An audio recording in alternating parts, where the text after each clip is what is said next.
Jake Yeah, Mack on X asks, inspired off the old Marc Bergevin adage, there are players that get you to the playoffs and players that get you through the playoffs. Who are the guys on the roster right now to get you through the playoffs, and who's one they could add? For example, I think of Sam Bennett.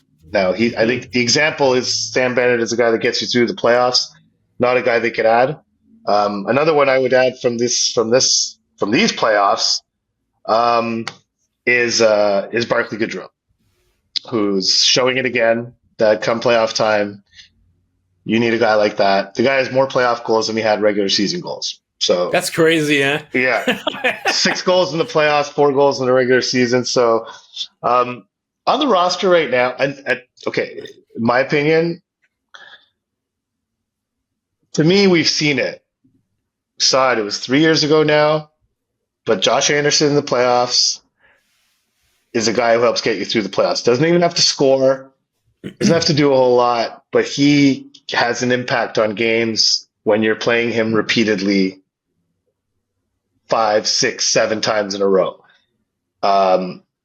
He gets in defensemen's heads when they're going back for pucks. He has, and this is why, and we have a question on Josh Anderson, so I'm not going to go too deep on it. But to me, when scouts look at Josh Anderson and get intrigued by him, that's what they think. They think that's a guy I would like to have in a playoff series. That's a guy I would like to make sure is just pounding the opposing team's defense with that speed and the ability to pop some goals every now and then. But I think he's a guy. Playoff Josh Anderson is frankly a big reason why I thought the Canadiens should have traded him last year, because I think there were a lot of playoff teams who were looking at Josh Anderson and said that's kind of the element we need on our team, and Canadiens have that. So it's right now having that seems like a bad thing because he had such a terrible season. But to me, he's that type of guy. Yeah. I think that in due time, Kirby Dach will be a guy that gets you through the playoffs. I think Slav is going to be a guy that gets you through the playoffs too. But he'll also get you to those guys will also get you to the playoffs. Yeah. But I mean, guys that you can, we've seen in Montreal players, let's say like Philippe Danault or Thomas Plekanec, who got you to the playoffs. But because of the weakness of the matchups, their responsibilities made it so that they could not produce offensively in the playoffs and were basically reduced to playing defensive roles. I don't know if it's the fate that awaits Nick Suzuki, for example. I don't know, but I'm looking at the bigger guys as the ones who can really thrive in the playoffs. So Slav, Dach, I think that Caden Gooley also on defense will be a guy that I would expect to have he's got to survive though. Playoffs. He's got to survive physically. That's the only question I have with him. He's got to get through the playoffs. To get the Canadiens through the playoffs, he has to get through the playoffs. So yes, that's true. But I mean, I'm more like for the playoffs. I'm more concerned about a guy like Cole Caulfield, for example. Would he be able to really find his way? Yeah, I see. Watching him in 21, I mean, yes, maybe that was just a one-off, but that was a long run, and he remained effective more or less throughout until they ran into Tampa. He was effective. So yeah, but those were different playoffs, man. Hey, I know people discredit that, but they played a very strong Jets team, a very strong Leafs team, a very strong Jets team, and they played Vegas. And Vegas was not exactly the Vegas that won the Cup, but built similarly at the time. Like, they were a very strong team that they beat and got through. Yeah, no, from that point on, I agree with you. But you know what? I don't want to digress too long on that, but it's just that the playoff atmosphere is, in part at least, what you see in the building, what you hear in the building, what you feel is they had that in playoff Vegas. Atmosphere. They had it in Vegas. Yeah, it was a full building. They didn't have it in the first 2 rounds of the playoffs, and in half of the games in Montreal, there was 3,000 people by then inside the Bell Center. I don't know. I don't think a big crowd would scare Cole Caulfield personally, but no. But what I mean is that it galvanizes everybody, and it was a full building. Up everybody.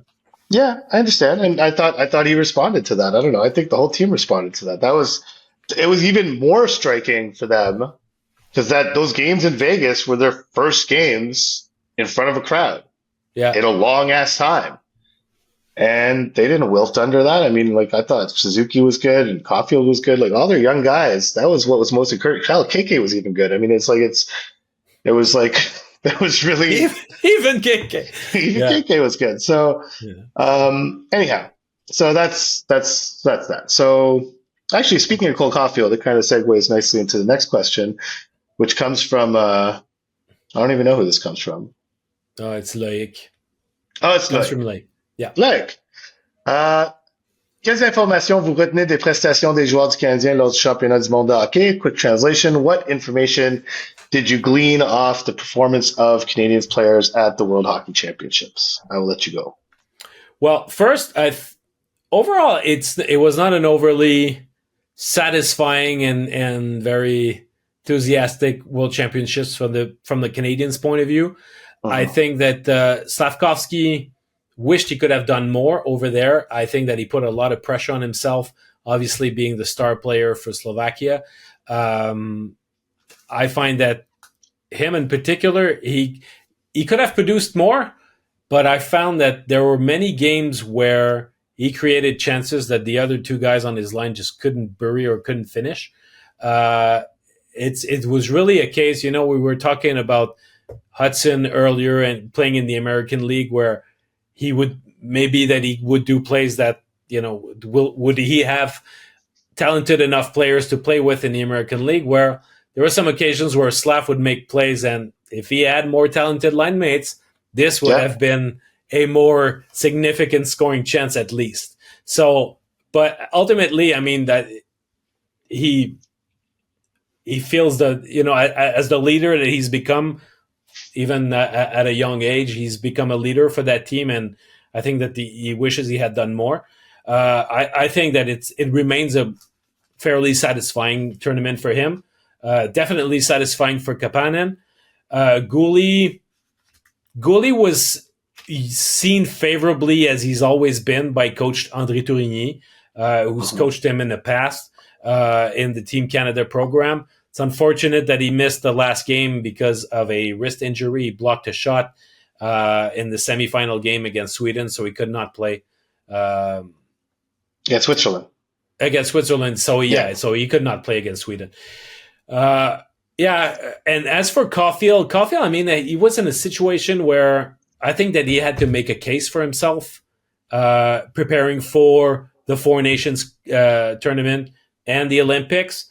Obviously, he still has plenty of time to make that case, but I don't see him having gained any points in that tournament. One of the guys that he'll be one of his competitors for a potential spot on the American team is Matthew Boldy, and Boldy really stood out for the U.S. and Caulfield did not. I mean, he had a great game against Slavia, and he put up. You look on paper, it looks as though he's made a lot of points, but not really when it mattered the most. Not against the premier opponents. Yeah. So. You could say that about Team USA in general. I mean, that team on paper had no reason to not be in the gold medal game. I thought they were the favorite. I mean, them and Sweden, I thought, were the two favorites in the tournament based on their rosters. But yeah, I mean, I would agree. I think Caulfield's performance was inconsistent. And I would agree on Gouli and obviously Kapanen. The one thing with Slav, we were just talking about getting through the playoffs. Like Slav performing the way he did in that environment, the fact that Slovakia was in Ostrava and not Prague, I'm sure those fans would have made their way to Prague anyway, but still, is that much closer to Slovakia. That's a 4-hour drive from his home. That's it. So basically turned Ostrava into a Slovak town for that period of time. So yeah, having him perform in that environment with literally the pressure of his entire country on him and largely him. I mean, really, the fate of the Slovak team appeared to be resting on his shoulders more than any other player, and he's 20.